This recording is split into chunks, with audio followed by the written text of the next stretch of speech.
Hello, good evening. How are you doing today?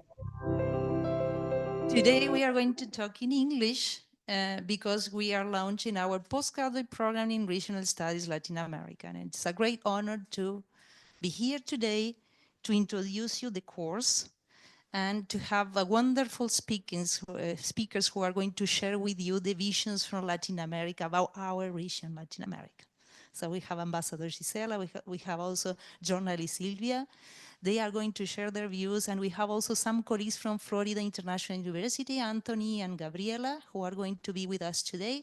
But at the beginning, very, very quickly, because we are a little bit late, we didn't want that, but I will rush to show you a little bit about our program, the postgraduate course in Latin American Studies.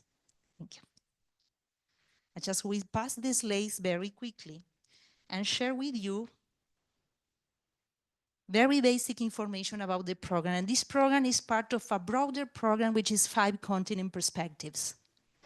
We want to talk about regions, we want to talk about cultures, we want to talk about countries, and we want to promote intercultural dialogue and mutual understanding that we need in nowadays world. You may agree with me that we need cooperation instead of conflict. We need to put people together to talk, do business, be friends, do things, wonderful things as the international students who are here today. Experiences study abroad here at FAAP. I see here a lot of international students. So this is part of the program 5 continent perspectives, and we are going to talk about regional perspectives and regions in the world, starting from Latin America, the region in which we are.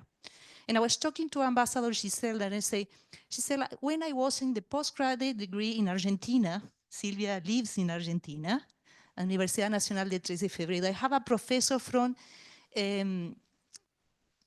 Los Angeles, California, and he told us in the classroom, you have to understand that when you go outside Latin America, being a Latin American, you carry the entire region with you, and you have to know what's going on in the region. So the idea of Latin American studies and starting from the region of Latin America has to do with get to know our countries, get to know the region, understand what's going on, and interconnect the region with other regions in the world. We have here Ambassador Levy, and connecting France with Brazil, and many countries in Latin America with France and Europe. So that's the idea of regional studies and Latin American studies.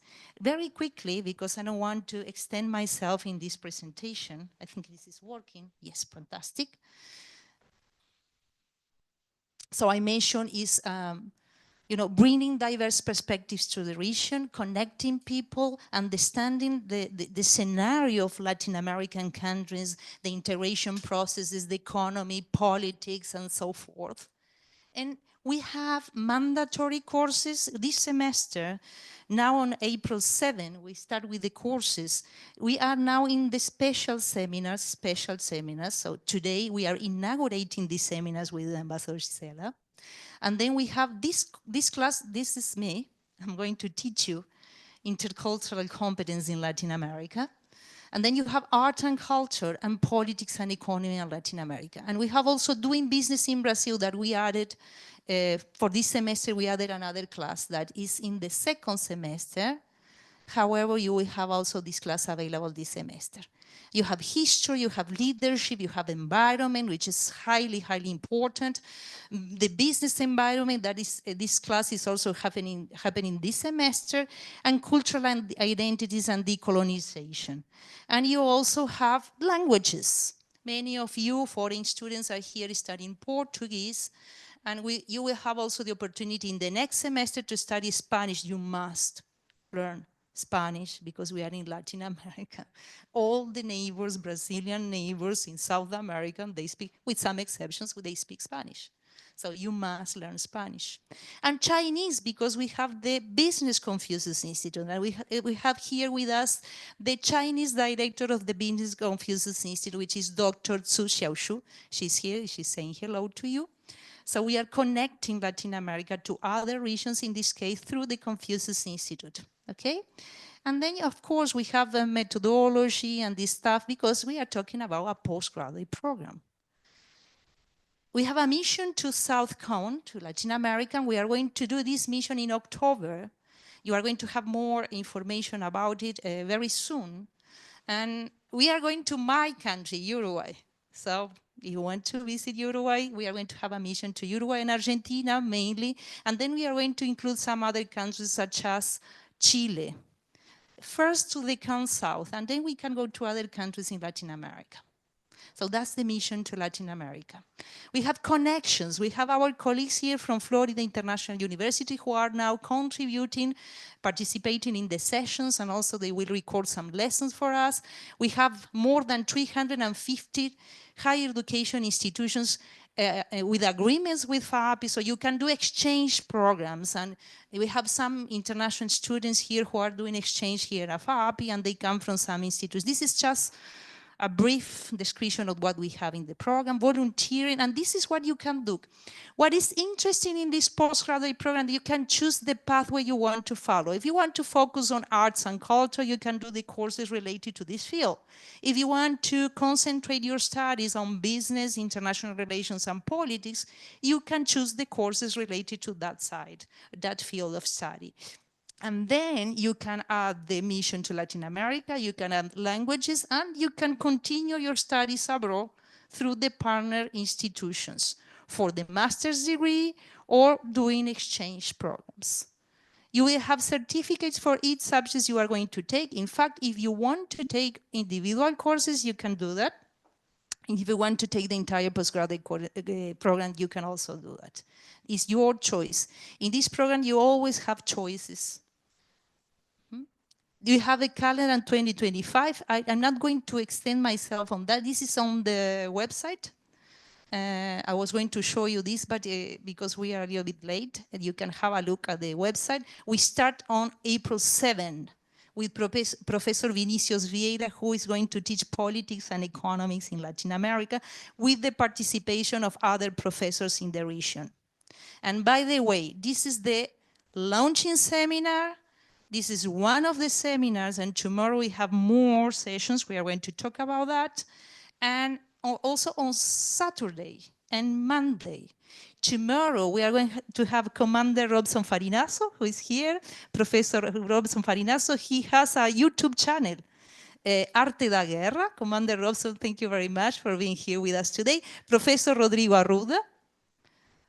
And we are going to have also Silvia is in everything. Silvia is also on Saturday. We have to take the opportunity because she came from Buenos Aires. So we have to take the opportunity to host Silvia Colombo and put her in all the sessions we have.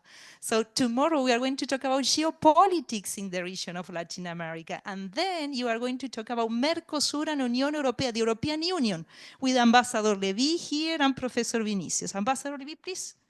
Stand up and show yourself.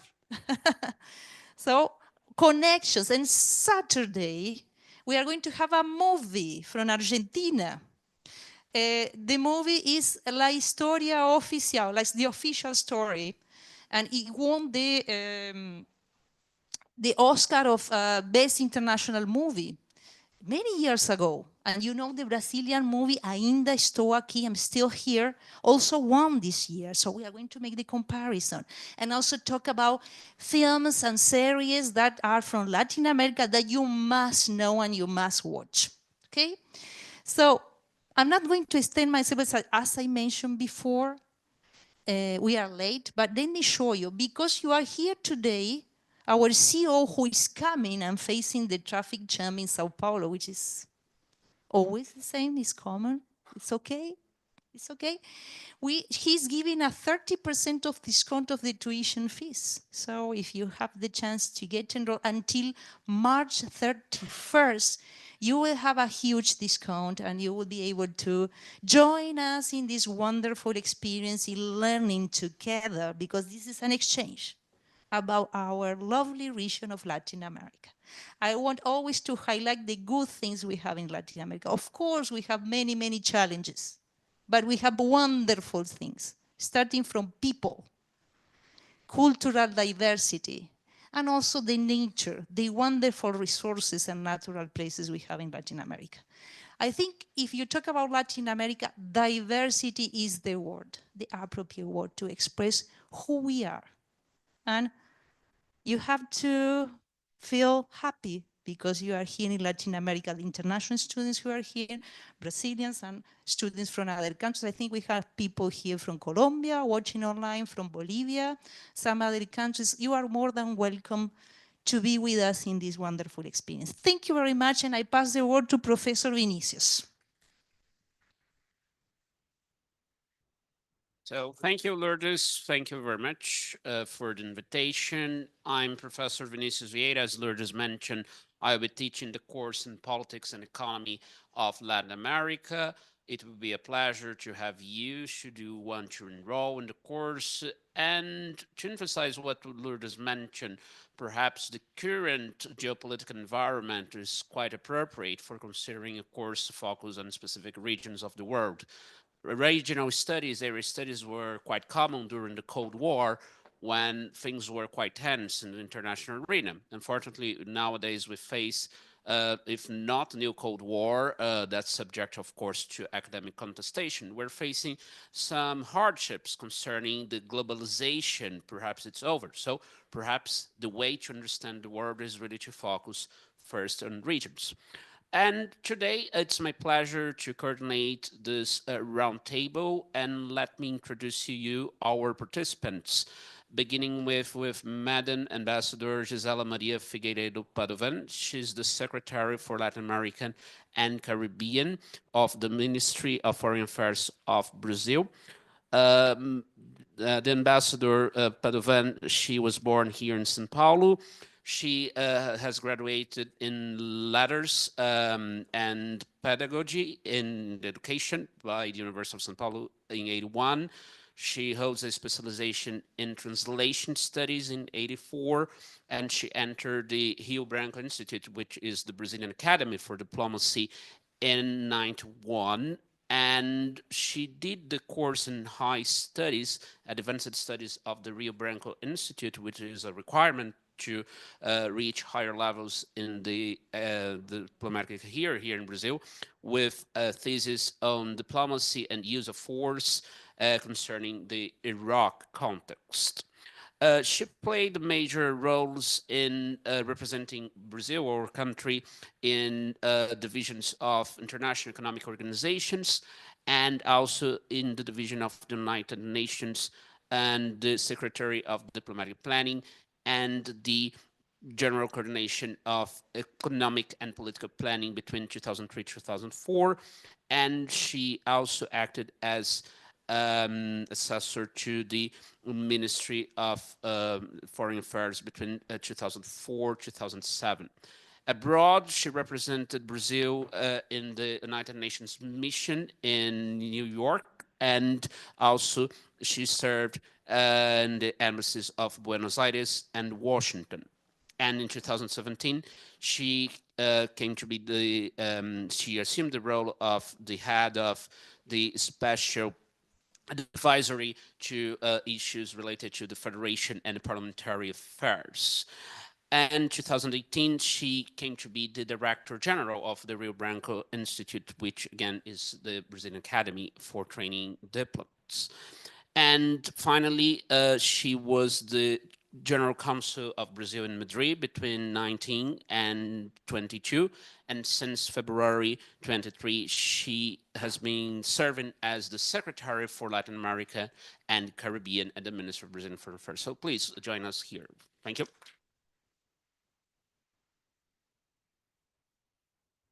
We also have today, making up the table here presentially, journalist Silvia Colombo. So a few words about Silvia. Many of you may have heard of her. She's quite famous, I would say, among those who follow Latin American issues here in Brazil. She specializes in Latin America. She's a columnist for Folha de São Paulo, as well as a contributor to ABC Spanish newspaper and Revista Piauí, one of the most known magazines here in Brazil. She has worked as a correspondent for Folha in London, Buenos Aires, and Bogotá. She holds a degree in history from the University of São Paulo and a degree in journalism from the Pontifical Catholic University of São Paulo. Over 20 years, she has covered political events in Latin America, and she also participated in the Knight Wallace Fellowship at the University of Michigan in the United States, and she's author of the book O Ano da Cólera, the Year of the Cholera, published by Rocco, which covers the protests in Latin America in the year 2019. So, Silvia, it's a pleasure to have you here, so please join us. Okay.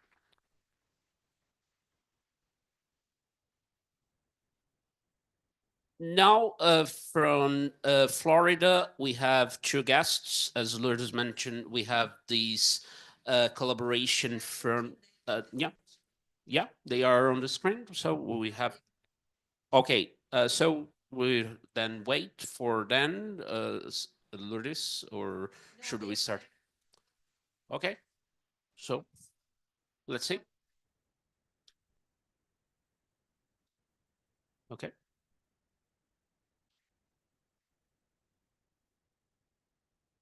Okay, we have here Anthony and Gabriela. Okay, I think Anthony and Gabriela can hear us. Yes?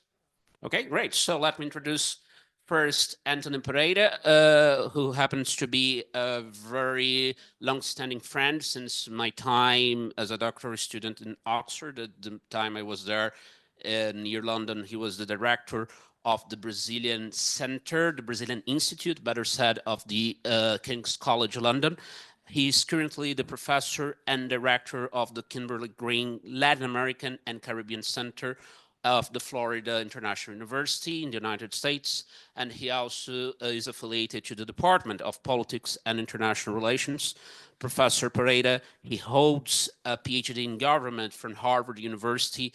He graduated in 91. He also holds a master's from Harvard University, graduated in 86, and a BA in politics from the University of Sussex in the United Kingdom in 82.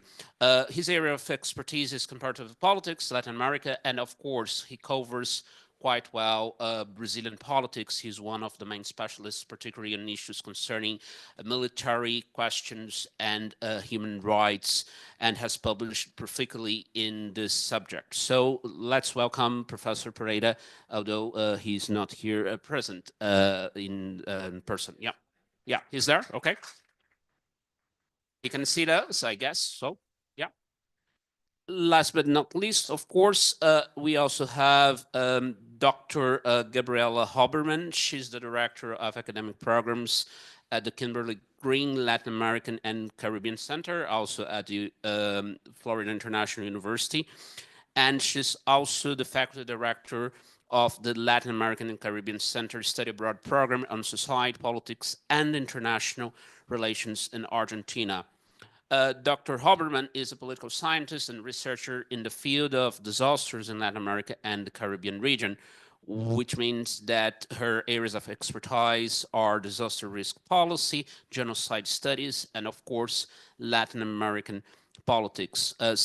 She teaches lots of courses at Florida International University, including courses for the Master of Arts in Latin American Caribbean Studies and the Master of Arts in Global Affairs, apart from being affiliated to the Jack D. Gordon Institute for Public Policy at the same university. She earned her PhD and MA degrees from political science from the Florida International University, and co-authored articles, academic publications in several journals, including journals such as Natural Hazards Review, International Studies Perspectives, and Environmental Hazards. So let's welcome Dr. Hoberman as well. Thank you. So following here, the plan, the idea is that we begin with Ambassador Padovan, then we talk with Sylvia, and then Anthony, and then Gabriela. As we're started, well, we still have lots of time, so perhaps each of you, if you talk for about 20 minutes, okay? So try to moderate the time, perhaps giving you an extra time should you want. So please, let's start with Ambassador and then after the other participants. Thanks again for coming. Thank you very much. I would like to thank, is it on? I would like to thank the university. I think it's an honor to be here because this is a great initiative, right? I think the region has to know itself better, and the idea of having a postgraduate on regional studies is instrumental to develop the knowledge among the region. We don't have a lot of production about the region made by ourselves. We only we have to resort to the production of the North, and we have to enhance intellectual production of the South. So I encourage you, students, to engage in this exercise of postgraduate studies and engage in research and try to know better this region that we live in. Oh, sorry, that was a little bit. Well, I thought that I would start talking a little bit about the context, since this is an inaugural speech. When we talk about two maps only, just to, I had a bigger presentation. When I noticed that I only had half an hour, I had to cut my PowerPoints as well. Well, when we talk about Latin America and South America, we are talking about an area of Latin America, 22 million square kilometers. That's 5 times the European Union. 670 million people, 1.5 times the population of the European Union. South America, 18 million square kilometers, 44 million people, which is equivalent to the population of the European Union. But what happens when we talk about GDP? Then we have Latin America with 7.1 trillion, South America with 3.6 trillion, and the European Union with 29 trillion. So that's a big difference. Some explanations. We have the same Iberian colonial heritage. We were independent more or less at the same time of the Napoleonic invasions, beginning of the 18th century. We are all celebrating bicentenaries here. This year we have Bolivia bicentenary in July, August. We are societies, many of our societies are marked by the heritage of slavery. We have deficits in health and education, low industrial development, deficits in technology. We have precarious infrastructure connections. And we are all more or less export-driven economies reliant on commodities. That all seems very negative. Oh, help me. But on the other hand, let's look on the other side of the picture. In terms of water resources, we have 23% South America, 35% Latin America of all the world's water resources.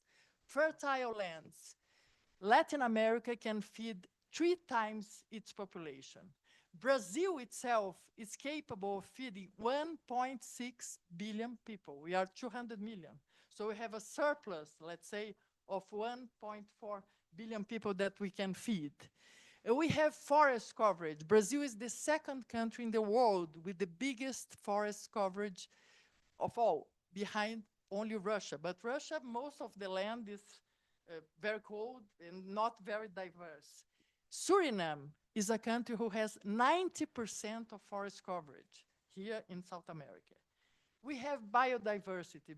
Only Brazil is responsible for 10 to 20% of all the biodiversity in the world. We have 116,000 animal species and 46,000 plant species found out, cataloged. And we have energy, all kinds of energy. We have 65% of our electricity in the region is hydropower. We have a big potential in solar, in wind, biofuels.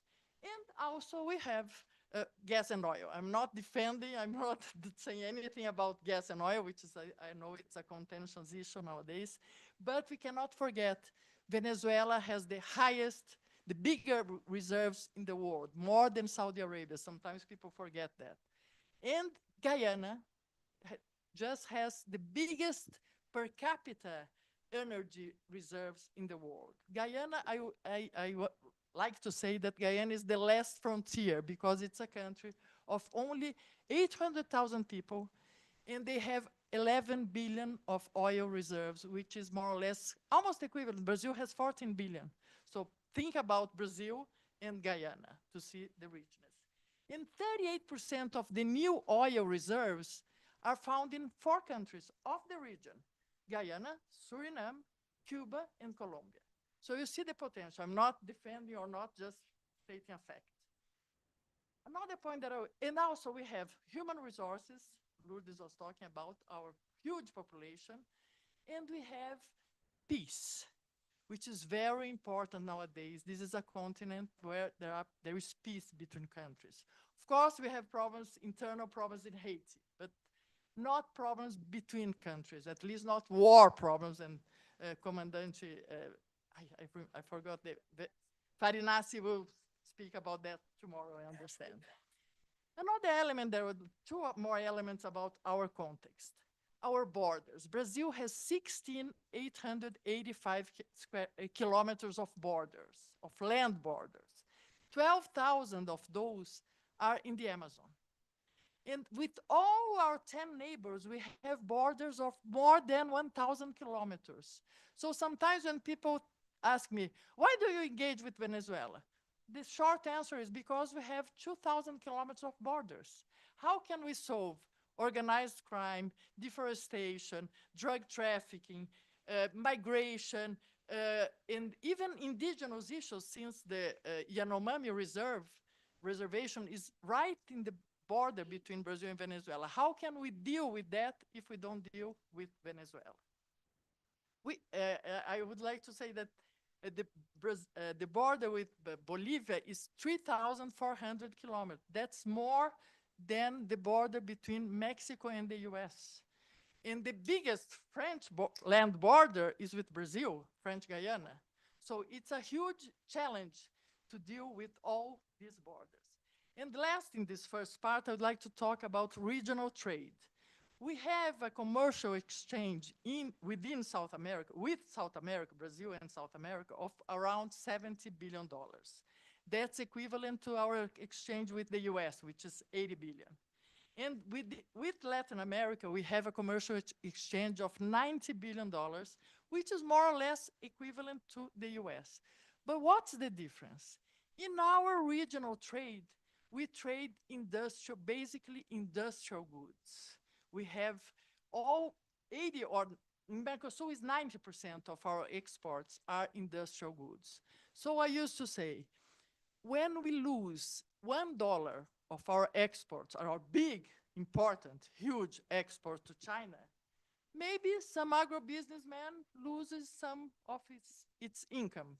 But when we lose $1 in our exports to Argentina, maybe somebody in São Bernardo do Campo loses its job because it's not producing auto parts or automotive products.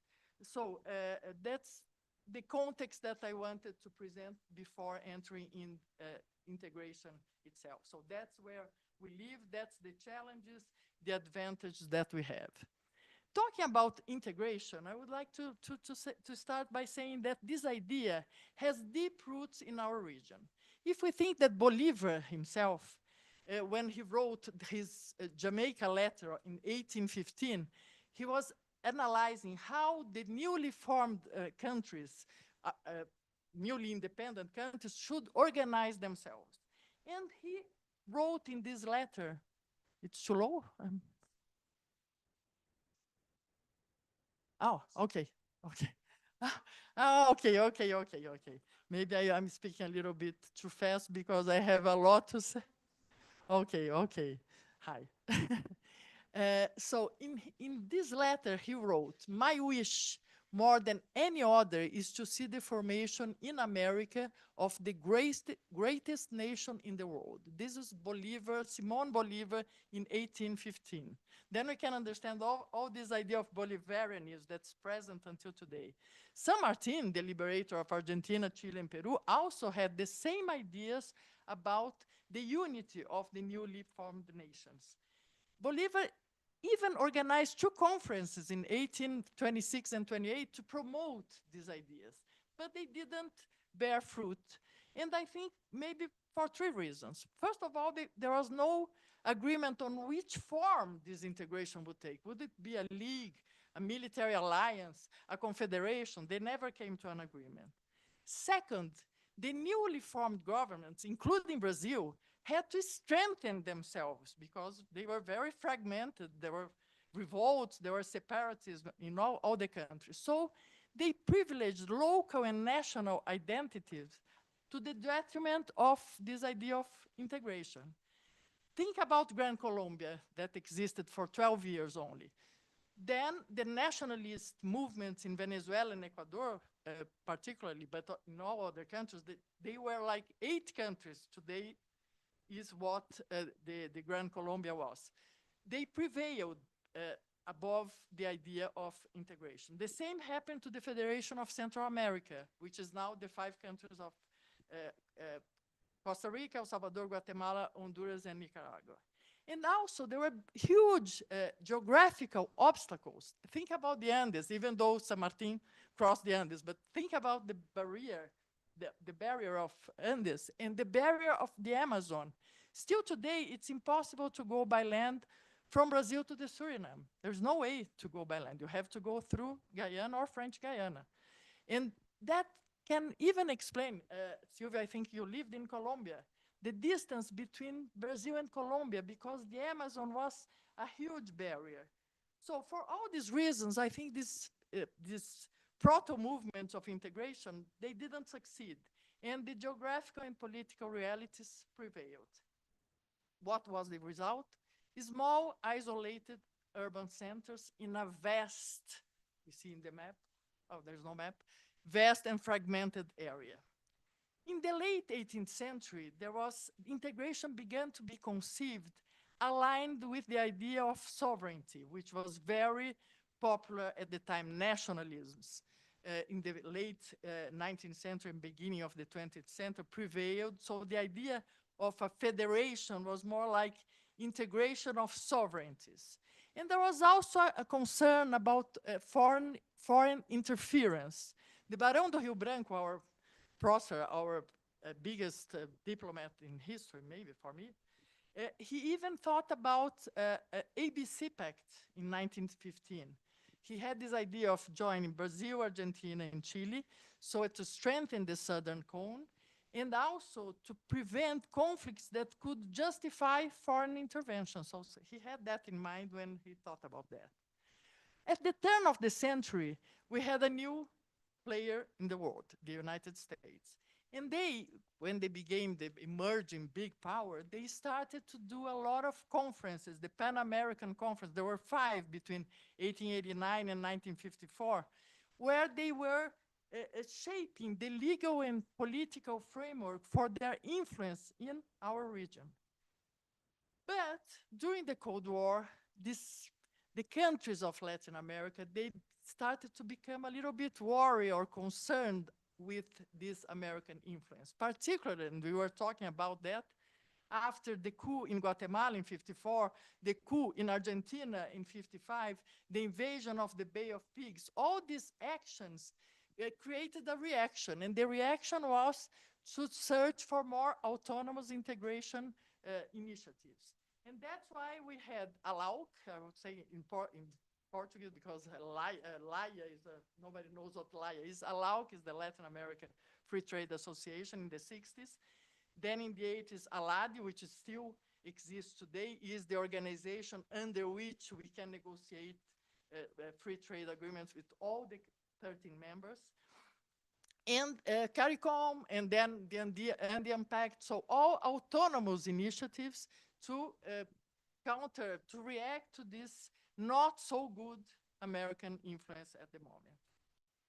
Well, behind this renewed interest in integration, there are some intellectual and and politicians that thought about the issue of integration. I will mention 4 of them.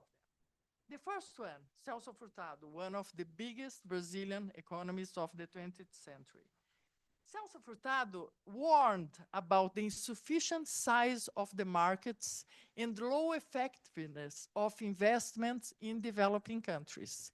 And so he argued that a large Latin American market was essential to overcome the structural obstacles to development. He argued that an autonomous industrialization of Latin America would only be feasible with a consumer market large enough to sustain our industrial production. So you had to have this big market. And also, he warned about the small negotiating capacity of individual countries. And I totally agree with that. Not even Brazil is big enough to go alone. We have to go together. That's why we have Mercosur. That's why we decided to negotiate together. So as not to be vulnerable to the pressures of big powers. The second person that I would like to mention is a former governor of São Paulo, Franco Montoro.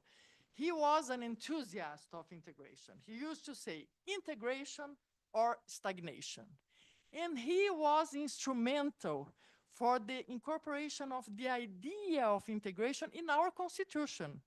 I used to joke with my fellow secretaries at the ministry that I am the only one who have a constitutional mandate, because maybe the Brazilians know, but maybe the foreigners don't know, we have Article 4 of our constitution, which states all the principles of our foreign action. And there is inciso único, I don't know, sole paragraph, looks, the translation that I found, sole paragraph seems strange, but inciso único, one short end of this article, which states that the goal of Brazilian foreign actions has to be to form a community of nations in Latin America and the Caribbean. And this was much the work of Montoro to press for this inclusion at our constitution. He used to say it's urgent to replace isolation and conflict with solidarity. And I would like to stress this word solidarity, because I think Brazil in the region, being the biggest country, has to be generous, not silly, but generous. Then a third person that I would like to mention is Samuel Pinheiro Guimarães, the former Deputy Foreign Minister during the first two Lula mandates.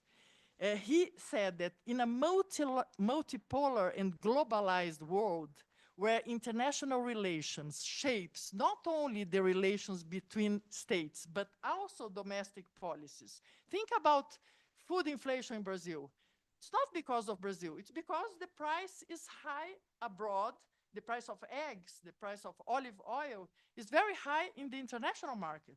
So the producers want to export, and so that's an example of how the international policies can affect domestic policies. So Samuel said, since in a multipolar world, I will repeat, where international relations shapes not only relations between states, but also domestic policies, block building is extremely important. He believed that the fragmentation of Latin America and the Caribbean perpetuated the technical and economic dependence on the biggest powers. Great Britain at the turn of the century, the US, and now China. Why not? Just the other day, I was looking at a map, and I noticed it was a map of the presence of China in our region.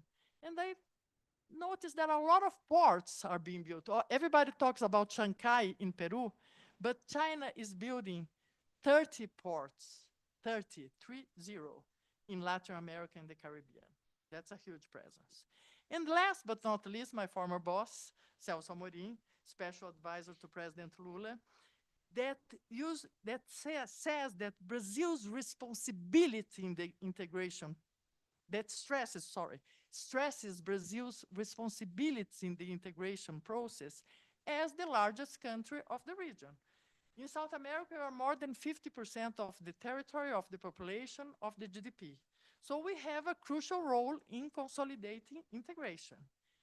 Amorim defends that we act as a pragmatic and solidarity-driven partner. Again, solidarity. And he was also instrumental when he was Minister of Foreign Affairs. He promoted the strengthening of Mercosur, the creation of CELAC. He promoted the meeting of South America with Arab countries, ASPA, South America with African countries, AFRAS. So he was a big enthusiast of integration. And here you are, the present. Our ambassador to Alade, Simões, describes our integration efforts as a system of concentric, converging, and complementary circles. That describes this maze we were talking before with Professor, the maze of different initiatives that duplicate, superpose each other. So that's a good description: concentric, converging, and complementary circles.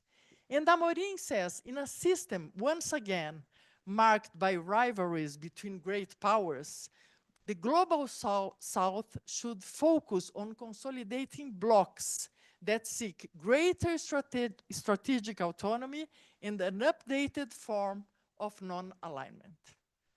Well, I just would like now to talk about the concrete initiatives. The stronger, deeper, most consolidated initiative we have is Mercosur, of course. It's a monster because we have 9 ministerial meetings on issues just like economy, trade and industry, energy, environment. 10 high authorities meeting on human rights, racial equality, women, indigenous people, and so on. 11 specialized meetings in youth, tourism, small farming, audiovisual, and so on. And 18 working groups on a variety of themes and issues. And all this was described by the Argentinian Felipe Solá as a dense web of regional interests. We discuss everything in Mercosur. There's no issue that we don't discuss in a way or another in Mercosur. Let's remember that Mercosur was created in the context of the end of dictatorships, both in Brazil and Argentina, and also in the region. But Brazil and Argentina are key for the formation of Mercosur.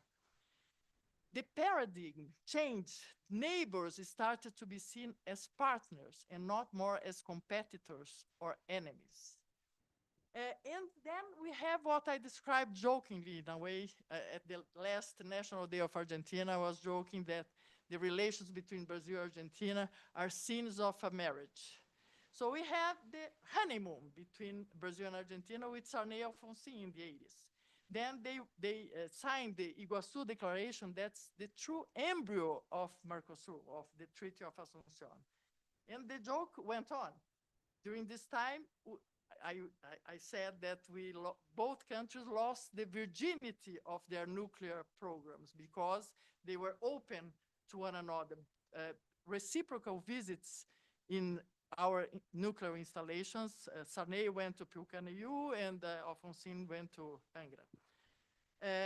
So we have several declarations, Las Lenhas, Ouro Preto, Ushuaia, Olivos, and hundreds of agreements, more than 3,000 norms and regulations.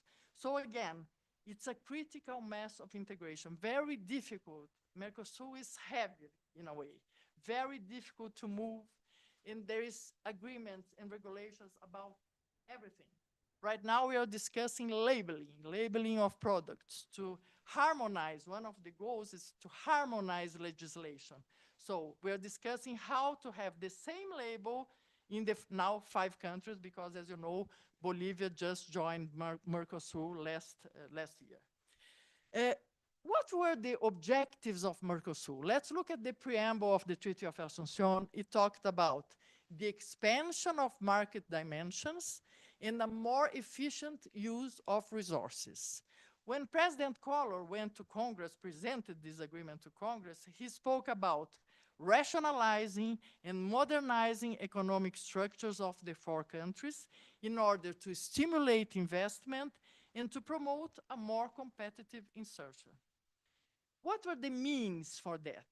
Free movement of goods, services, and people, a common external tariff, a common trade policy. That's in Article 1 of the Treaty of Asunción.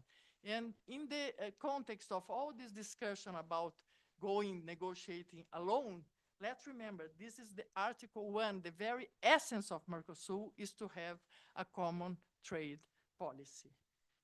Also, we spoke about macroeconomic coordination. I think we never even went there because I think it's too difficult.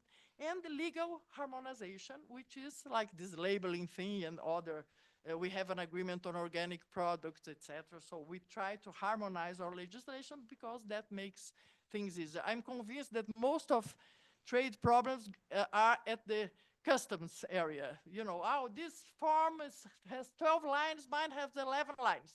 Doesn't enter, or sanitary requirements. So it's most of the problems are technical problems that we want to solve.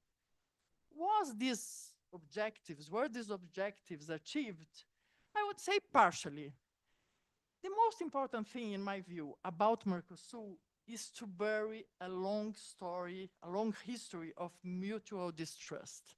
That's the biggest conquest, that we don't have distrust between the countries that form Mercosur. But even if we look only economically, taken together, Mercosur would be the 5th economy of the world. So it's nothing to be sad about it, to be happy about. I would like briefly to talk about the 4 pillars of Mercosur. We have the economic commercial pillar.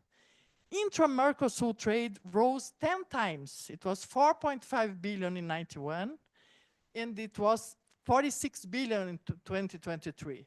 Of course, it reached the peak of 53 billion. Everybody says, oh, the trade, inter-Mercosur trade is decreasing. But of course, we have, for instance, the renewed presence of China in the region. But Mercosur cannot, you know, there is the reality of the world. We cannot compete with that. All the countries of South America nowadays have, except Colombia, have as the main trading partner, China. That was not like that in 91. So I don't think that it's a big problem that we don't have the highest record of intra-Mercosur trade. Because, as I said, the trade within Mercosur is diversified. One thing, that our trade with China is not so diversified. It's diversified and a trade of high value added manufacturing products. Let's look at this, 2024. 93% of Brazilian exports were of manufactured, to Mercosur, were of manufactured goods, versus 78% of our exports to the US and only 46% of our exports to Europe. So if we're going to talk about Mercosur, European Union, have that in mind. Only 46% of our exports are industrial goods. The same happens, the opposite in a way, happens with our imports. We import 76% of manufactured goods from Mercosur, 88% of our imports from the US are from industrial goods, and 98% of our imports from European Unions are from manufactured goods. See the difference. We export manufactured to Mercosur, but not to European Union, and we buy imports from the European Union and not from Mercosur. So I think there is a value in this kind of trade that's more diversified and more and generates employment and income for our population. The second pillar is external insertion. Regionally, Mercosur managed to create a virtual free trade area in South America. We have agreements. If under Mercosur, if you have an association agreement, you can negotiate bilaterally with the ALADI members. In the region, we can negotiate either bilaterally, as we did with Chile, or within Mercosur. With this network of agreements, we created this virtual free trade area in South America. And now we are outreaching to Central America. We are in talks with El Salvador, with Dominican Republic, and particularly with Panama, which just signed an association agreement last year, and we are already in negotiation a free trade agreement with Panama. Outside the region, we had like a bunch of smaller and more restricted agreements with India, Israel, Egypt, Palestine, the Southern Customs Union, African Customs Union, but we didn't have a significant agreement. But in 2023, we signed a very important agreement with Singapore that will bring, expected to bring 11 billion in investments and an expected GDP growth of 28 billion. So it's a very important and lucrative and profitable agreement for us. And last year we signed, or at least initialized, the never-ending negotiation of Mercosur and European Union. I think there will be a talk tomorrow. I don't deal with external negotiations, but this is an agreement that we have been negotiating for 25 years. It has been initialized, let's say. Now it's being legally reviewed, translated, and has still to be approved by the European Council. But I think it's a huge step for Mercosur to have concluded this agreement after 25 years. The third pillar of Mercosur is the reducing of asymmetries. Because, of course, if you think Brazil has a GDP of $2.1 trillion, Argentina, $621 billion, Uruguay, $76 billion, and Paraguay, $44 billion. It's a huge difference. But this was addressed from the beginning because the smaller economies have different timetables to adapt to the norms and regulations of Mercosur, particularly with the tariff reduction schedule. So there is always a consideration for the smaller countries. And in 2004, we even created a fund for SEM, where we spent more than $1 billion in projects, developing projects in the smaller countries, and also in our border area.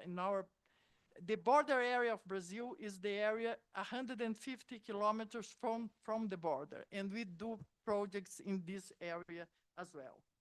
And last but not least, Mercosur has a political dimension. I spoke about all those meetings that we have, ministries, high authorities, on any issue from youth to audiovisual to energy to economy. And we also have three elements that I would like to highlight. First of all, social participation. It's very important that the integration be understood and accepted by the societies, because governments work for the societies. So we have what we call social summits in Mercosur, where we hear social organizations. And in the last presidency of Brazil, we have every semester, the presidency of Mercosur rotates between the countries. And in the last Brazilian presidency, we had a social summit with 500 people. And we innovated in a way that these people, they elected some rapporteurs who went directly to the president. We had 6 rapporteurs from the civil society who were at the summit, Mercosur summit, speaking directly to the presidents about their wishes, their concerns, their desires. It's very important. We have to listen to our population to see what do they want from the integration. It's not a government project, it's a government society program. And we have also a business forum, because we also listen to the businessmen, business people from Mercosur about, oh my God, 5 minutes. My goodness.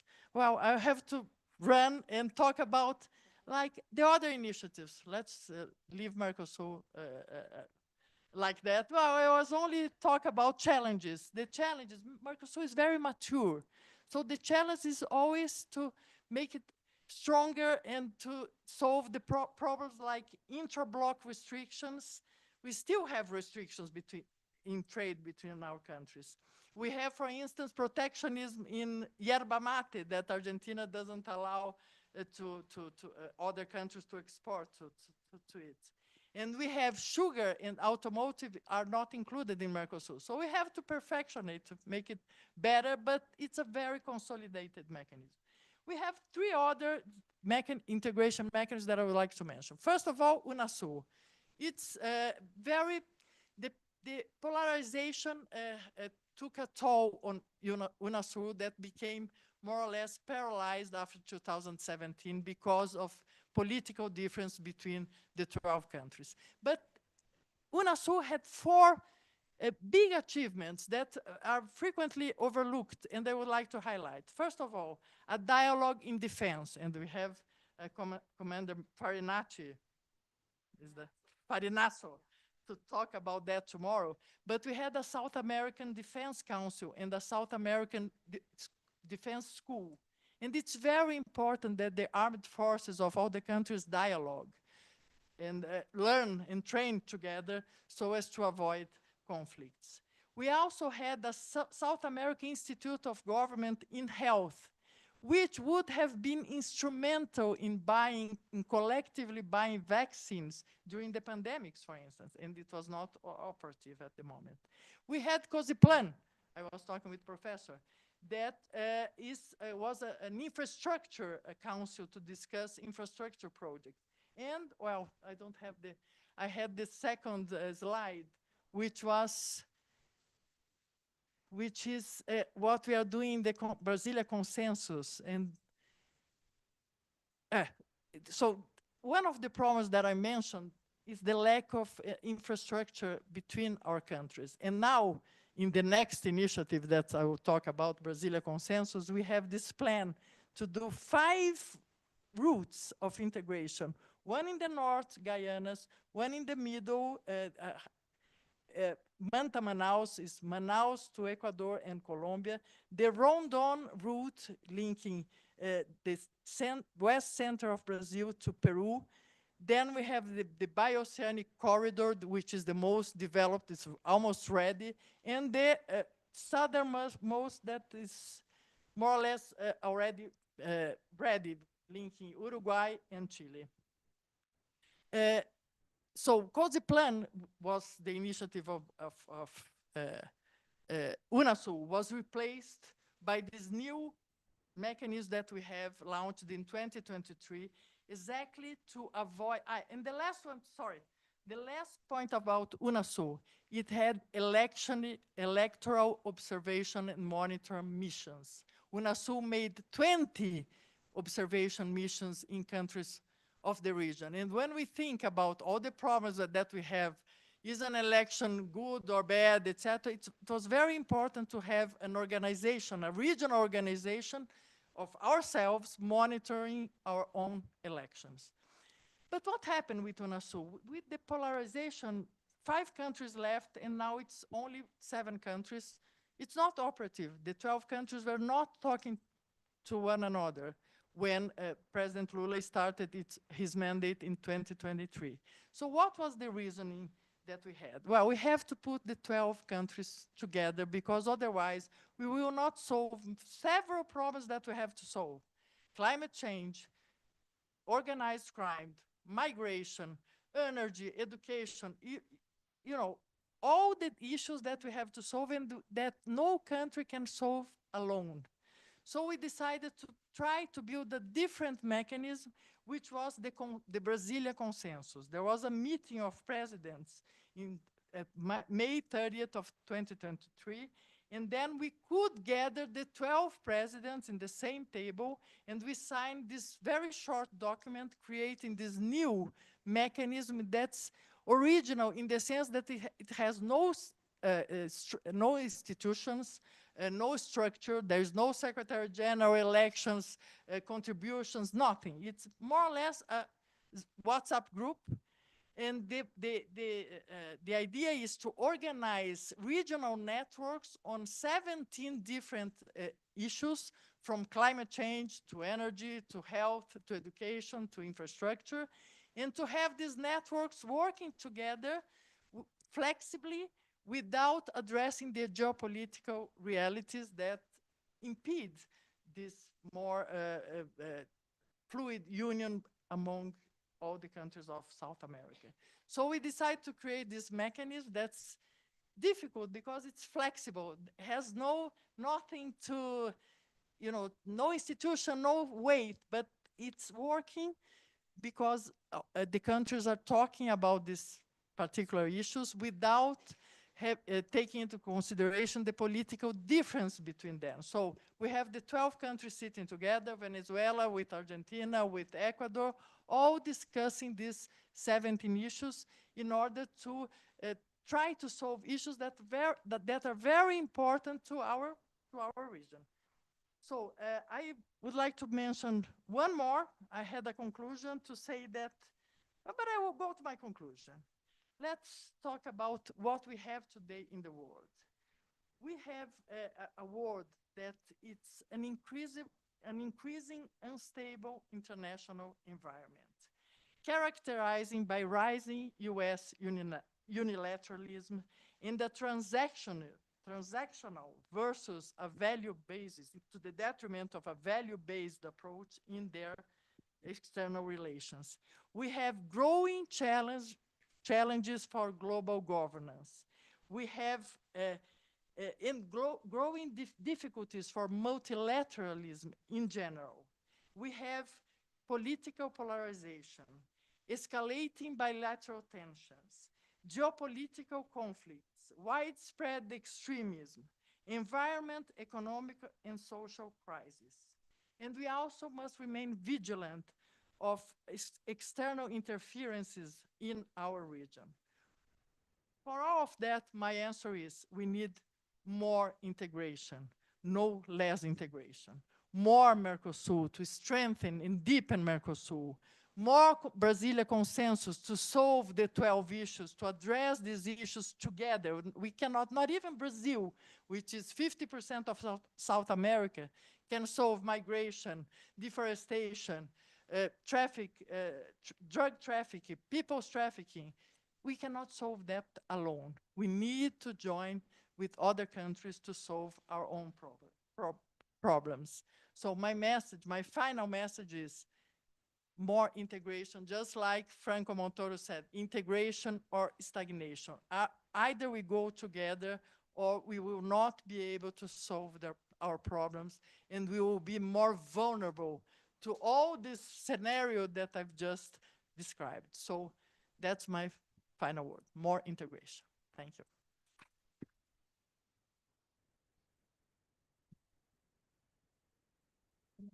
Okay, thank you, Ambassador. Now, Sylvia, please. Thank you very much. Good evening, everyone. Thank you, Lourdes, for the invitation. It's a pleasure to be here and talking with you about Latin America, which is my passion, which is really a very interesting and culturally, politically, and in many ways a very interesting region. And of course, integration is it's something we should all aim because all of the reasons you mentioned. But I am I am I, I think I'll be more skeptical, and my keynotes are not very optimistic. Maybe because I live nowadays in Argentina, which is a country which is not interested, or its president is not interested at all in integration. Beginning with the Mercosur, we just had an issue this week because Milei, Javier Milei, the president, he is proposing to have a free trade agreement with the United States, something that even the United States doesn't want and already said. But he is someone who is in the latest reunions of Mercosur has been stressing that Argentina should be able to do things by itself, and that this idea that everybody should go together because it's easier. He thinks it's a failed idea, but he came from hating Mercosur and doesn't want wanting it exploded from his campaign to nowadays at least accept it exists, although he's very critical to everything. And this week, the crisis that happened this week, even generated the initiative to have a chancellor's meeting next week to talk about the issue, to address the issue, and try to, I mean, to make Argentina still be part of Mercosur, and it is.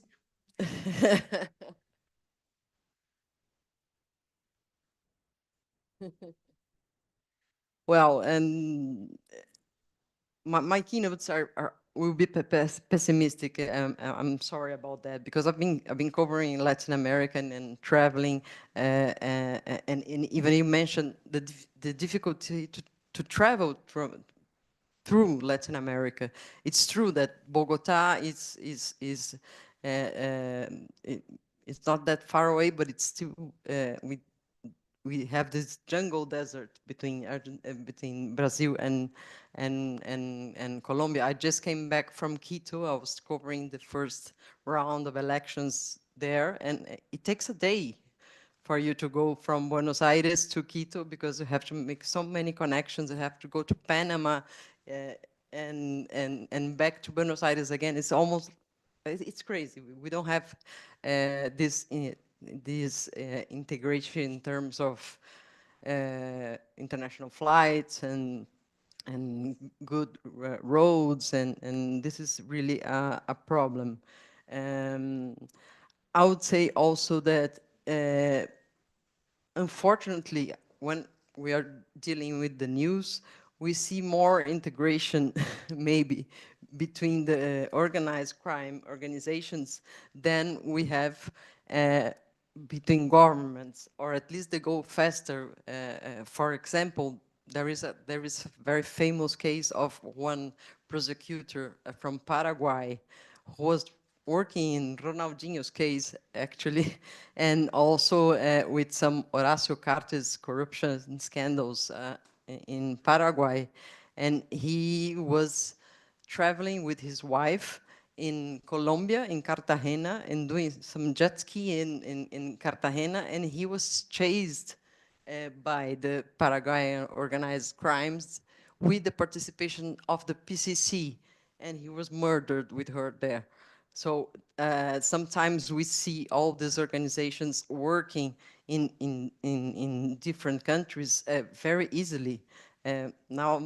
Nowadays, we're having a crisis in Colombia, in the Catatumbo area, and the organizations, the criminal organizations are traveling between Venezuela and Colombia very easily, and they do some. I mean, they attack some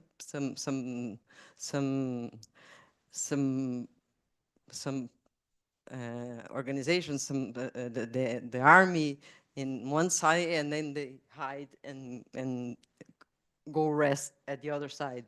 I just came back from Ecuador. Ecuador is nowadays a hub of the organized crime. You have, just to mention, Tren de Aragua, you have Albanian international cartels, you have Jalisco New Generation, which is a cartel from Mexico. The cartel of Sinaloa is also acting in Ecuador, and I mean, when you read the news and you see these cases, you see that this problem is not being very well addressed, and you don't see this issue being discussed in these reunions with attention. I mean, at this meetings of G20 or Mercosur or even CELAC, we don't see this happening very. I mean, it doesn't seem we are winning this war so far. And another pessimistic issue I would say is Venezuela. I was there covering the elections from last year, and we all see what happened, or all saw what happened.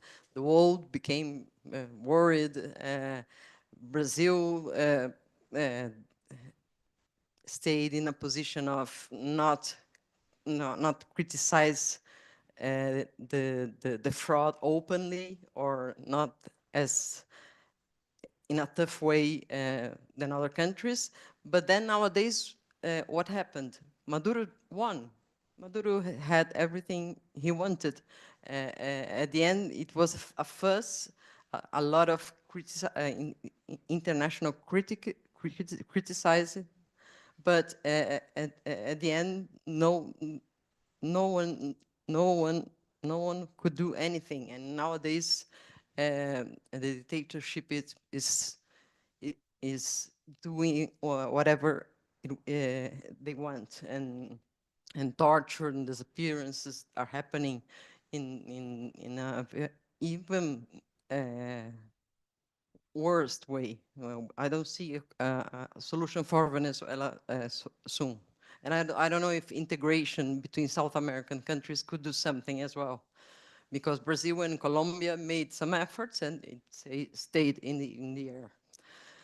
And to finish these keynotes, I would say that you mentioned Bolivar and you mentioned San Martin. They were like figures that made all of us dream of an integrated Latin America, but they also got pretty much disappointed at the end of their lives. You mentioned the Carta of Jamaica, the letter of Jamaica that Bolivar wrote in 1815. And in this same letter, he wrote that it was impossible to make a revolution in the sea. I mean, it was impossible to make agriculture in the sea. This was como, I don't find the translation, but he said, es imposible arar en el mar. And that's how he felt after all his efforts. And this is what Bolivar wrote at the end of his life, and the book about him of Gabo, that Gabo wrote, also shows a very pessimistic Bolivar at the end of his life. And also San Martin. San Martin made the independence of all these countries. He crossed the Andes. He met Bolivar. He gave Bolivar the lead to follow it, the liberty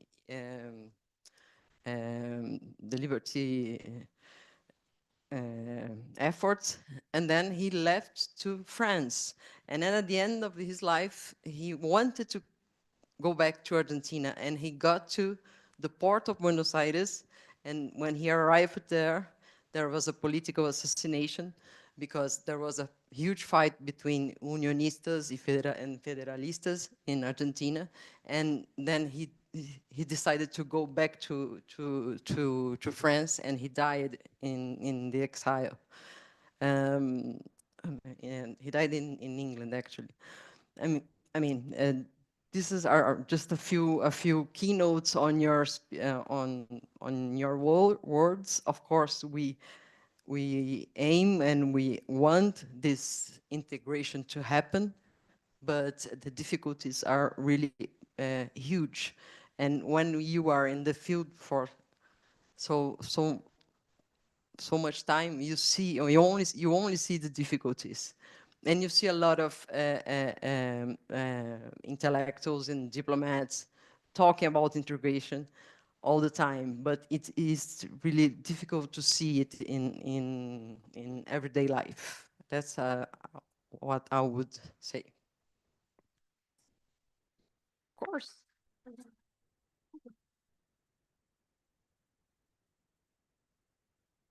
Silvia, thank you very much for your comments. I agree with the pessimism, of course, but I think what is the answer to all that? If it's not integration, please tell me an answer. We need to have more integration. Celso Amorim has a theory of the condominium. Venezuela is there, Argentina is there, Bolivia is there. Nobody's gonna move. So either you integrate for the good, because the bad integration is already there. So we have to fight with the good integration. And one of the things, I'm sorry that I didn't have time to explain in more detail the Brasilia consensus, but one of the concrete things that are happening right now is cooperation among prison authorities. That never happened in the region. So exchange of information, that helps to combat organized crime. That was only one comment, more integration. In the second one, I'm skeptical about Argentina leaving Mercosur. They would lose so much that I doubt that they would take such a move. And if they don't leave Mercosur, I don't see how they can negotiate alone, because that goes against Article 1, the very essence of Mercosur, that it's to have a common trade policy between the four countries. So I think it's very difficult. So yeah, only that. Only to be optimistic for. Oh yeah, the floor. Okay, but Okay, that's okay. Let's go on. okay, but I think we still have 2 minutes before the scheduled time for Anthony, so perhaps Sylvia could add Just some finish words. with some optimism. Okay, that's fine. Okay, great. Okay. So let's now invite Professor Pereira. Anthony, please join us for your talk, okay? Okay, so we'll just have two finger on the part of Ambassador Levy from France. Yeah.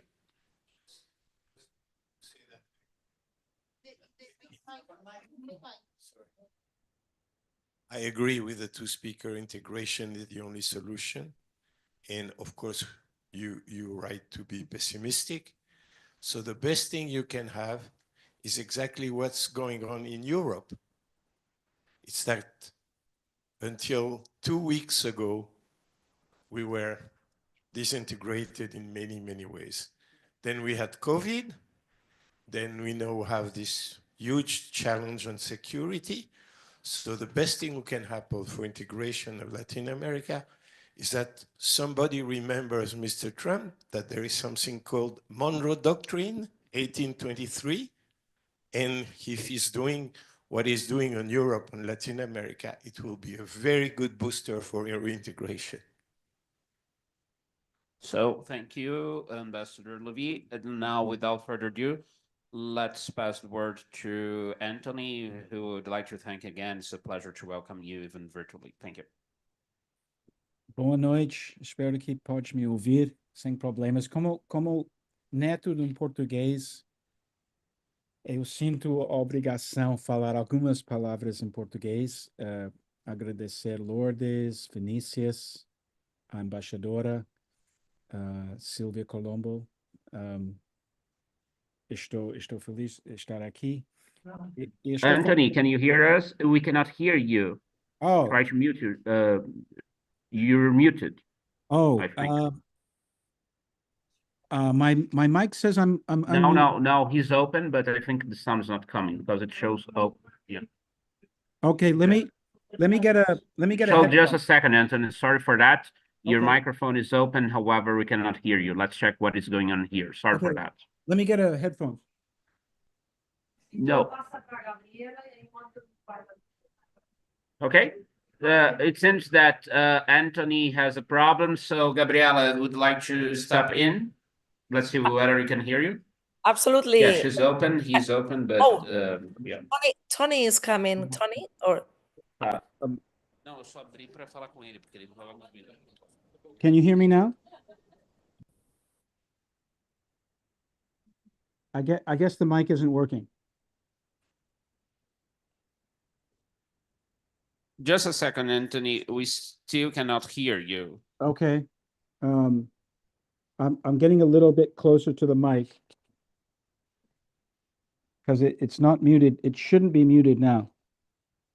Just a second, please. We're checking. Sorry for that, Anthony.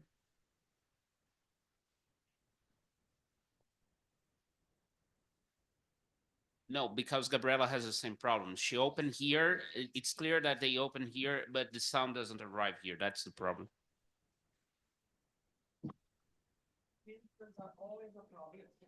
Yeah. Sorry for that. We'll fix that in a second. Sorry for that.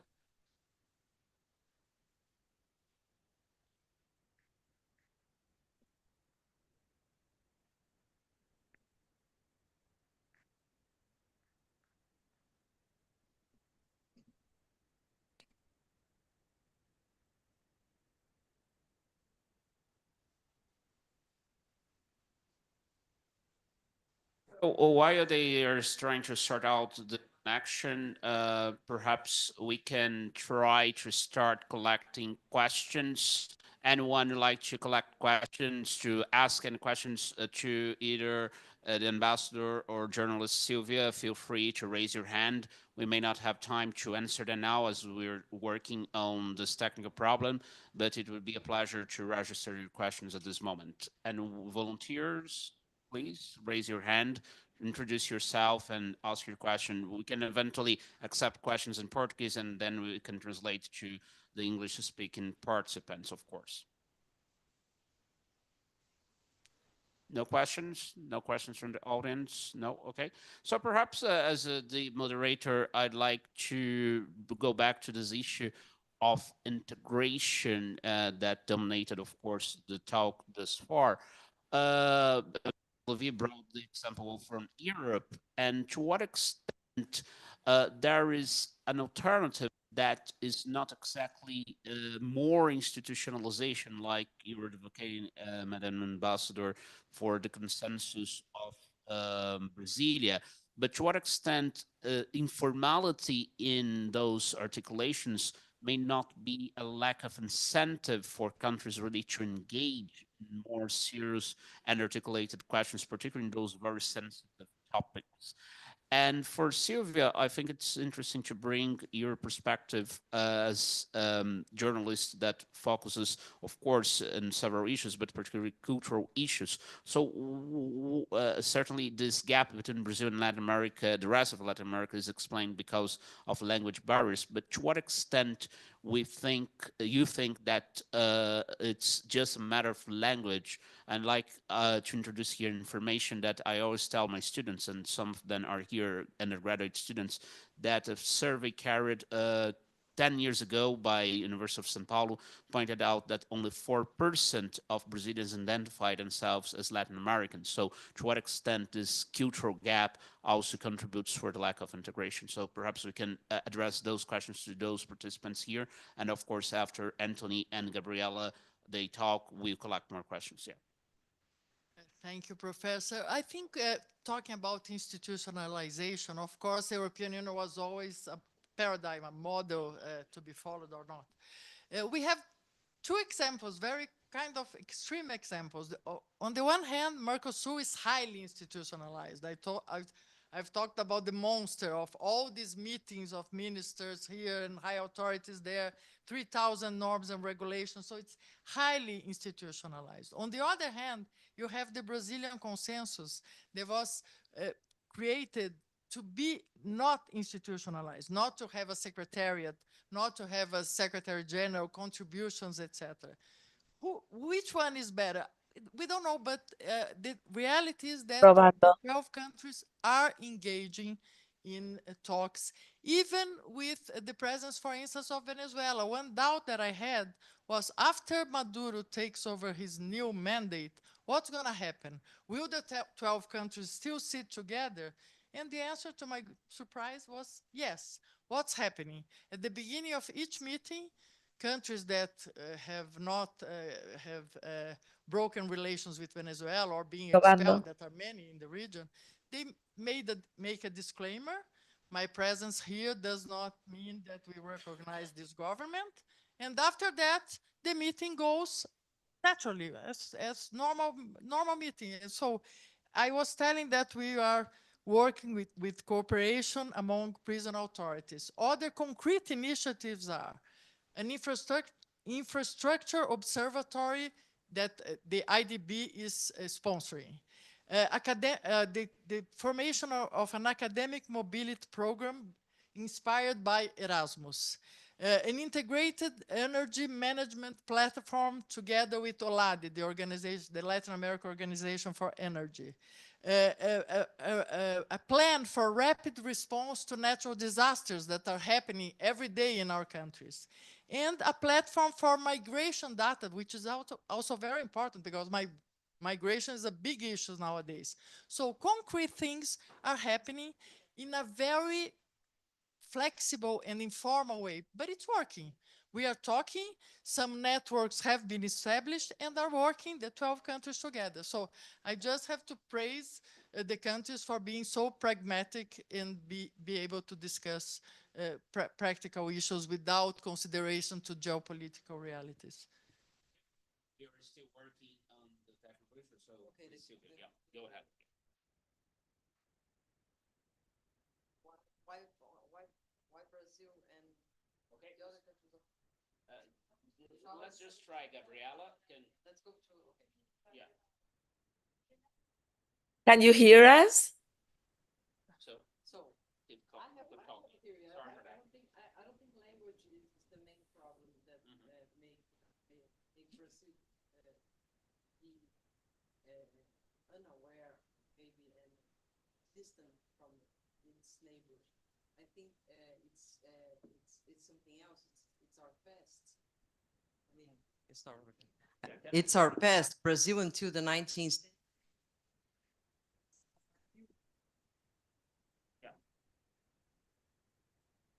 While the other countries were fighting for their independence, Brazil was still an empire. And you have some other very nice reading about differences between Brazil and Argentina, and Brazil and the rest of Latin America. That is Domingo Faustino. Vinicius, can you hear me? He's a writer. I'm saying a few things now. He was a president. He had some very interesting talks with Dom Pedro II while Brazil was still under Vinicius? Can you hear me? Empire and having slaves. And during the 19th century, I think the Brazilian elite was thinking about being part of Europe, not being part of South America. And I think this is the main reason why Brazil is not always paying attention to the rest of the region. Yeah, that's a good point on part of Sylvia, particularly if we remember that 4% that only identifies themselves as Latin Americans, I think still reflects this idea that for some elites, I would say even for most part of our elite, they see themselves as Europeans rather than perhaps having linkages with Latin Americans. So let's now check whether Anthony or Gabriela can talk. Anthony, let's try again. Can you hear me? No. Okay. No. Not working. Gabriela, can you try opening your microphone? Hello, can you hear me? Yeah, no, it's not working. Okay. Okay. Okay, so while they still work on the technical issue. Yeah. Okay, so Anthony and Gabriela, could you kindly leave the Zoom room and enter again? Okay, we're doing our best to fix this. In the meantime, let's try just to collect questions, and then as after Anthony and Gabriela will re-enter, they may be able to talk, and then we try to answer those questions afterwards. So who'd like to start? So Rodrigo, yeah.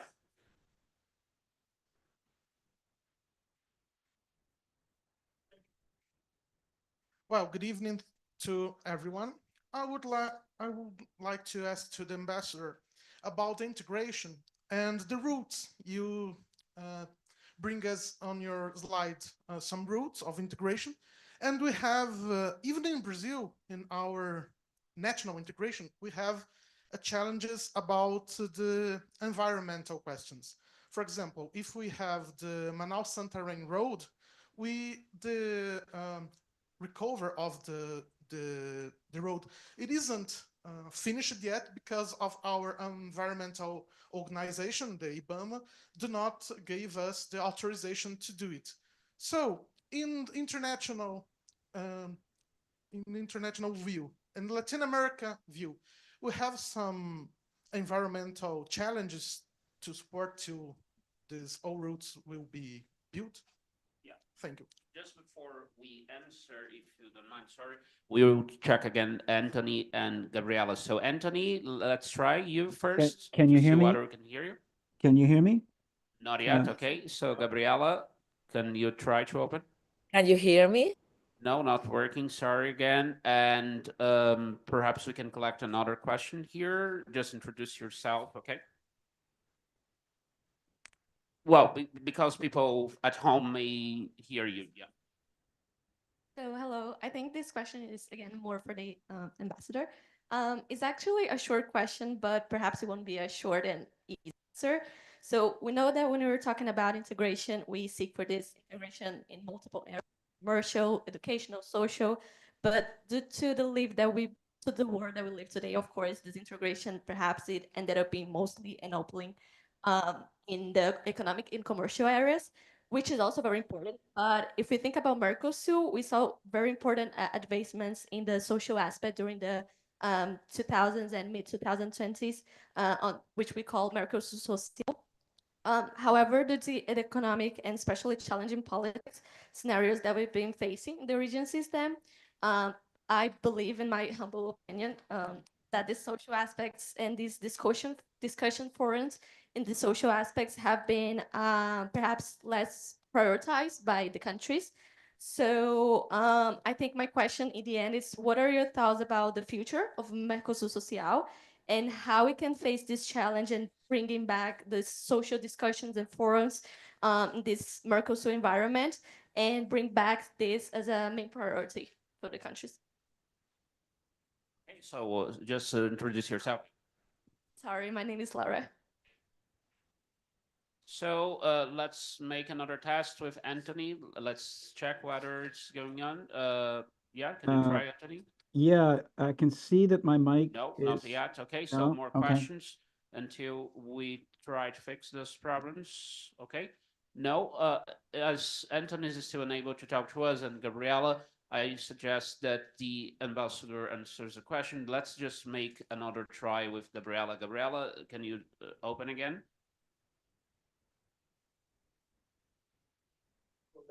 Can you hear me? Well, we would need on the let's see what they are.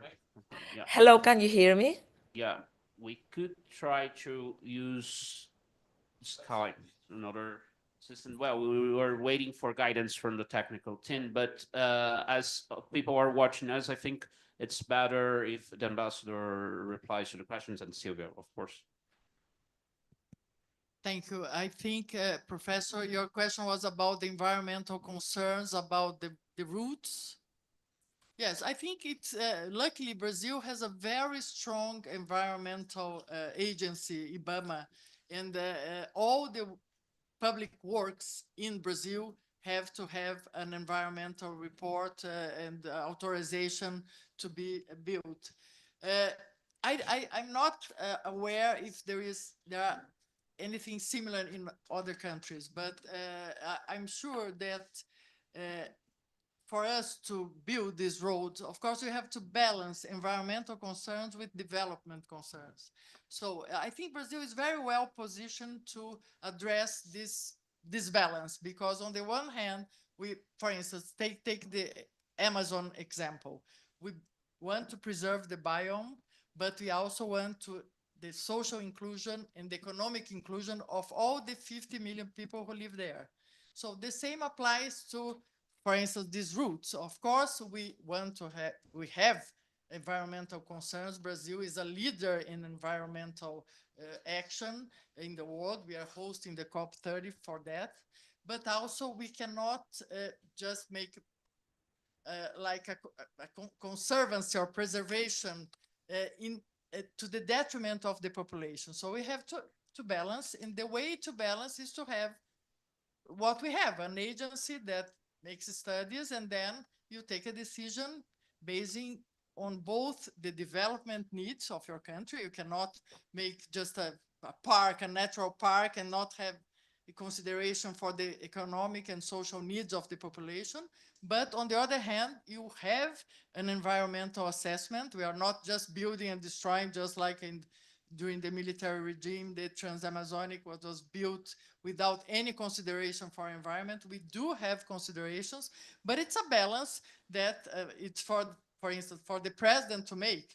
He has the environmental report, and he has the development needs, and he has to make this balance, and as good as it gets. It's very difficult to go to one extreme or to the other.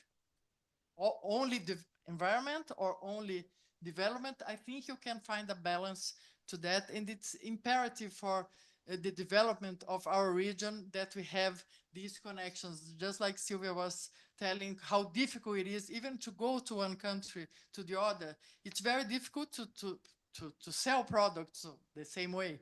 For instance, let's take bananas from Ecuador. If they want to go to the west of Brazil, I don't think bananas enter. That's a bad example, but exactly. That was a bad example. But if you have a product in Ecuador to go to the western part of Brazil, it has to go all the way to the Santos or Paranaguá, and then go all the way to the west when they are like less than 1,000 kilometers away from one another. So it's very important that we create links. We were just in the Caribbean because Brazil is hosting a Brazil-Caribbean summit in June. So we went for a trip to handle the invitations to Caribbean leaders. And all of them were saying, oh, we buy Brazilian food through the United States. Why don't we buy directly from you? Because there are no links, no ports. Thank God that we have Chinese ports in a while. We have no links between the countries, so everything has to go through other ways, making the product much more expensive, more difficult to get. The second question, the social dimension of Mercosur is very important to Brazil. Brazil was one of the promoters of the idea of having two institutes. We have an Institute for Human Rights hosted in Argentina, headquartered in Argentina, and a social institute in Paraguay. Of course, now they are under stress because some member countries are not so keen on social issues. But my argument is that the institutionalization of Mercosur is a kind of a defense. We stay a little bit in the same place for a while, but they will not disappear because they are heavily institutionalized. It's not easy to just make it disappear, this institute, the social institute. They are not going to disappear. After the Argentinian presidency of Mercosur, maybe they will be low in the priorities, but after that, there will be the Brazilian presidency of Mercosur, and then they will be high priority. So you may be sure that they are not going to disappear. We are going to find a solution because, as I say, the integration has to belong to the societies. If the societies don't see any value of integration, it's not valuable. It's not a government. It cannot be just a government project. It has to be a propriety of the peoples, and they have to see the benefits. That's why we have, for instance, the citizenship statute of Mercosur that compiles all the rights that people from Mercosur have. The right to enter in another country just with an ID, the right to have temporary residence very easily, the right to have your educational diplomas, titles recognized, the right to receive your pension in the other country. All these, let's say, social rights are very important, as important maybe as the trade exchange. So I hope I have answered. Okay, Sylvia would like to jump in? No? Okay. So let's again check whether the technical problems have been fixed. Anthony, can you hear us? Yes or no? Can you? I can hear you. Yeah, again, Yeah, same okay. limitations. Apologies for that. Gabriela, can you hear us? I can We hear you try to well. Can you find hear an me? alternative audio link. However, the problem is that those who are watching us online would not be able to hear Anthony and Gabriela, just people who work here. So, okay. Can you hear us now? Yeah. I guess not. Yeah. Perhaps you hear another software. Can we establish a linkage for Zoom, not for Zoom, but for another software? Okay, more questions from the audience. Okay, so here we have 2 questions. Okay, so yeah, please help us. Thank you. So just introduce yourself and your name, if you're from FAAP, your course. Yeah. Okay. So good night. My name is Gustavo. I'm from International Trade Center, a joint agency of United Nations and World Trade Organization. And I'm working with as international consultant for coffee products here in Latin America.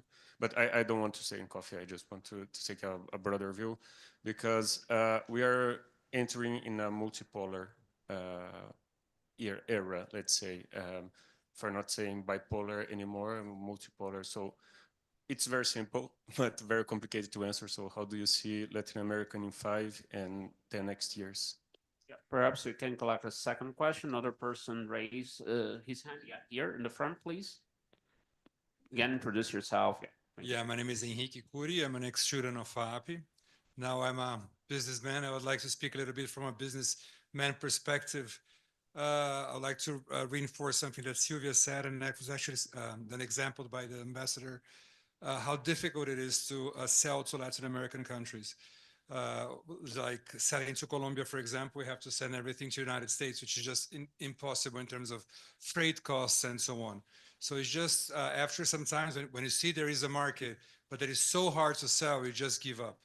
And it's something that all my colleagues that try to work with these countries, they just say, you know, we better focus on the domestic market or find other markets where it's not going to be that expensive, because it's just, you know, it's just too hard. And even Mercosur, I have a very bad critic about it, because we do sell to Mercosur, and to get the documents of the certification of origin to state that the product is Brazilian, it's such a hassle. You know, the amount of documentation that we have to get, the number of pins of the products, every single thing that has to be actually detailed just makes things impossible. So in terms of integration, I think that even for commerce, is something that is going to take a long time. If we don't solve these bureaucracies in terms of, you know, business for these countries, logistic and bureaucracy is something that is going to take a long time for us to see these countries, as the other ambassador said, as in Europe, when if you want to sell something from Lisbon to Germany, I mean, it's just one single invoice and one truck ride, you can have the goods getting there. But here, to send something to Buenos Aires or to Asunción is just like, you have to make a regular export process. And this is a big, big hassle. I just wanted to reinforce what Sylvia said about integration and collaborate with what she said. That's it. Guys, no? Okay. Yeah, let's just try again, Anthony and Gabriela, because they are coming in. Sorry again for all this technical problem. No problem. Perhaps no, Anthony not. Can you hear me now? And Gabriela. Can you hear me now? Not here. Okay.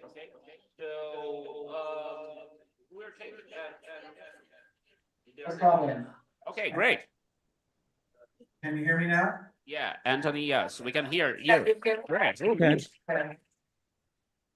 So I'm sorry to skip the questions. Let's now give the word to Anthony. Yeah. You can hear me okay, right?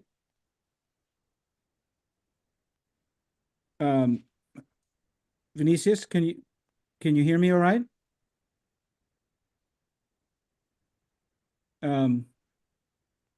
I'm just not sure you're hearing it. So Yeah, we can hear you. Yeah. you can hear okay. I'll just be very brief because I know we're running out of time. I feel very strongly about this integration issue, and I would encourage you to keep focusing on that issue. I mean, I feel like I'm partly European. I was born in London. My mom was British. I lived in London recently from 2010 to 2022, and I always thought that the European Union was terribly flawed. It was terribly unbalanced. It was dominated by business. It took a long time for the social charter to be passed. There's still a democratic deficit. Anthony, Yep. Sorry. Can you hear me?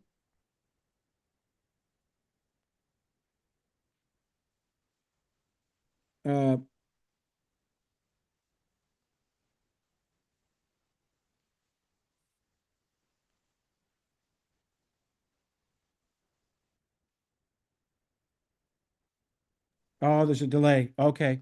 Okay.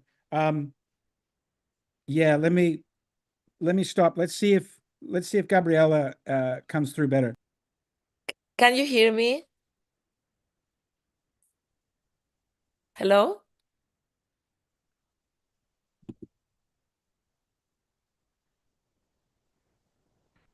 Should I carry on, Vinicius?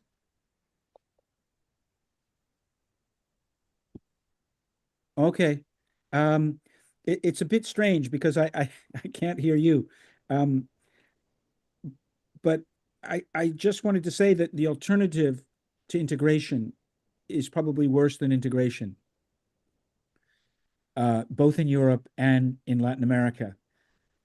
But I do agree with, and I liked a lot of the points that the ambassador made, but I do agree with Sylvia that we seem to be in a moment where convergence is less possible than it's been in the past.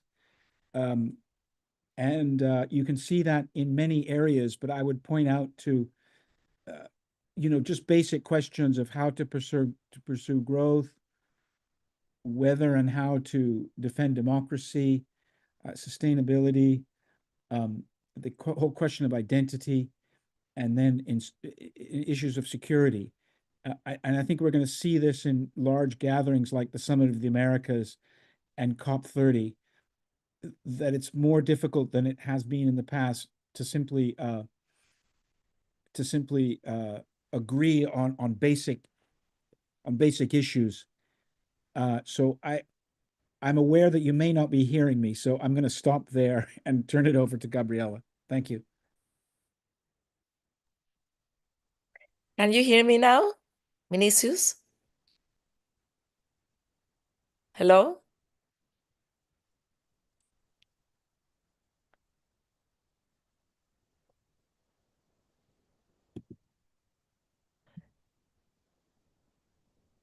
Shall I try again?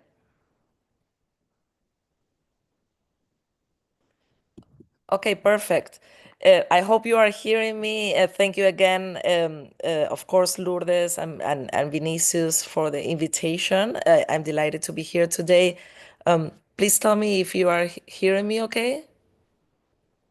Okay, excellent. So again, I'm going to try to be very brief in the interest of time. I know we are running out of time. Just to provide a snapshot, I second what Tony was saying in terms of the need for further integration. I do see a snapshot of the region in terms that the region is becoming more and more polarized. The great power competition that we're seeing. I've been told to stop because it's not working. So I do that. Thank you.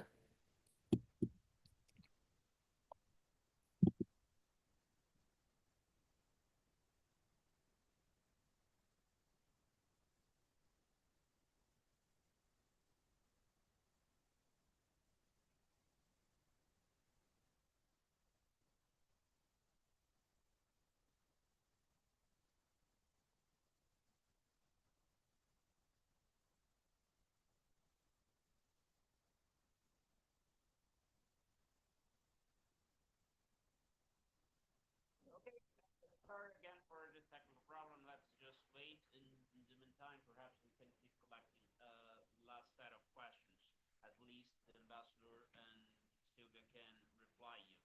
So Rodrigo had a question. Yeah. So please, yeah.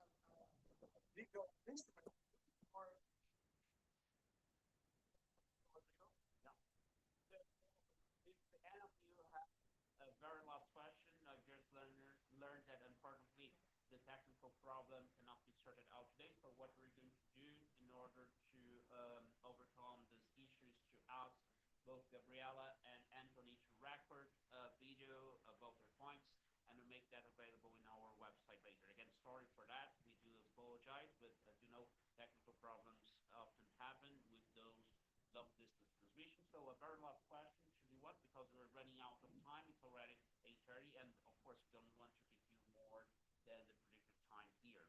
So no more questions. So please, yeah, feel free to answer Rodrigo's point.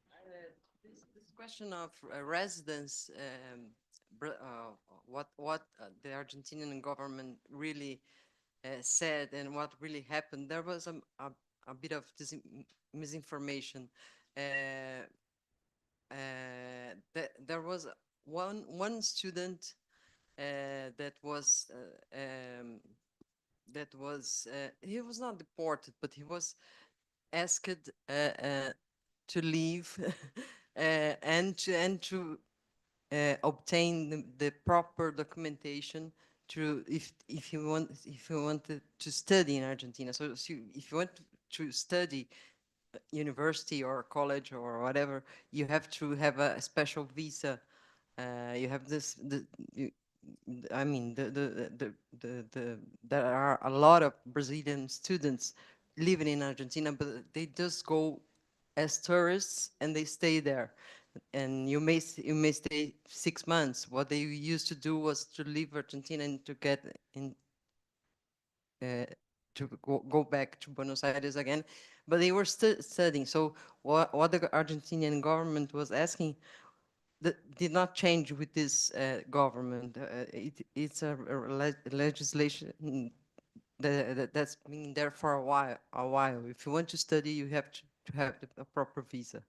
But there were no deportations, and there was a lot of misinformation about this situation. Yeah, and just to remember, we didn't address your point. So yeah, just right, yeah.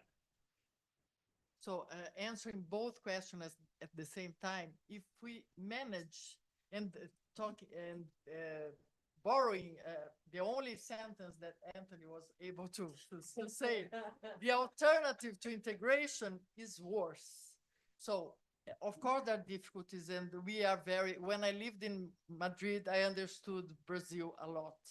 The Iberian culture is very bureaucratic, very full of paper, documents, signature forms, etc. And of course, Mercosur is not perfect. I don't envy the businessmen who want to sell because, as I said, the ventanilla is very difficult to transpass. A lot of regulations, a lot of restrictions, but we are trying to address. We have a working group in Mercosur just working on internal trade restrictions. In just a couple of months, we found more than 100 restrictions, and we are trying to address them. So if you are able to do that in the coming years, then we are going to be better. Of course, I'm not psychic to say that Latin America will be better, but if you are able to deepen our integration, to avoid this kind of restrictions, limits, to more commercial exchange with among us, then we are going to be better. If not, of course, we are not going to be better. There was another question. What was your question, Professor? Yeah, in terms of coffee, yeah. No. He was telling that how Latin America is gonna be in a few years. I think if we can deepen the integration in Mercosur, in Brasilia Consensus, in CELAC, in the organization of Amazonian Cooperation Treaty Organization, OTCA or ACTO, if we can manage the 8 countries, if they can manage to work together to protect the Amazon, to think about the people who live there, to innovate, to take advantage of traditional knowledge. If we manage to do that, we are going to be better. If not, if we are going to isolate ourselves, anyone go to one way and the other goes to the other, then we are not going to be better. And there is a lot of, talking about Argentina, there is a lot of declarations and statements that not always turn into reality. We know that some heads of state want to make like internet statements, very strong declarations, but that doesn't translate directly to reality. And as I said, I think nowadays Mercosur's heavy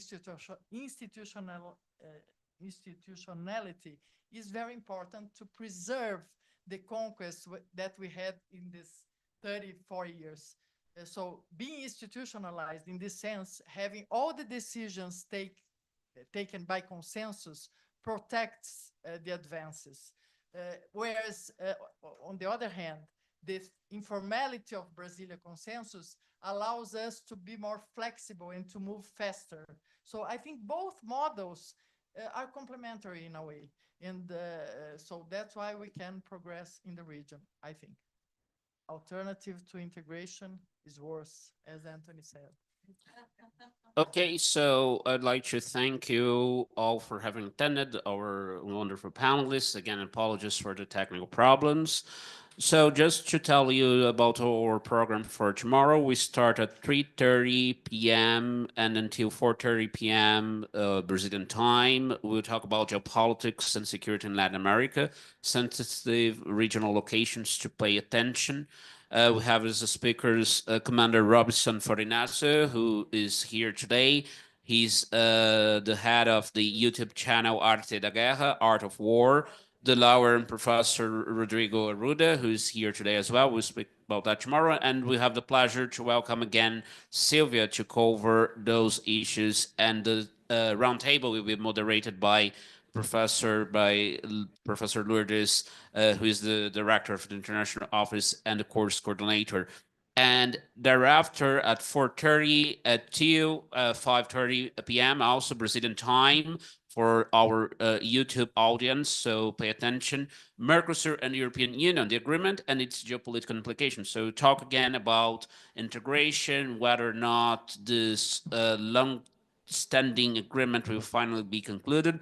I will speak again, now covering Mercosur, more technical political issues, and Ambassador Jean Levy will provide his insights from an European standpoint about that. So thank you very much for attending. I hope you all have a great night, and please follow us tomorrow should you have the opportunity. It will be a pleasure to welcome you again. Thank you so much.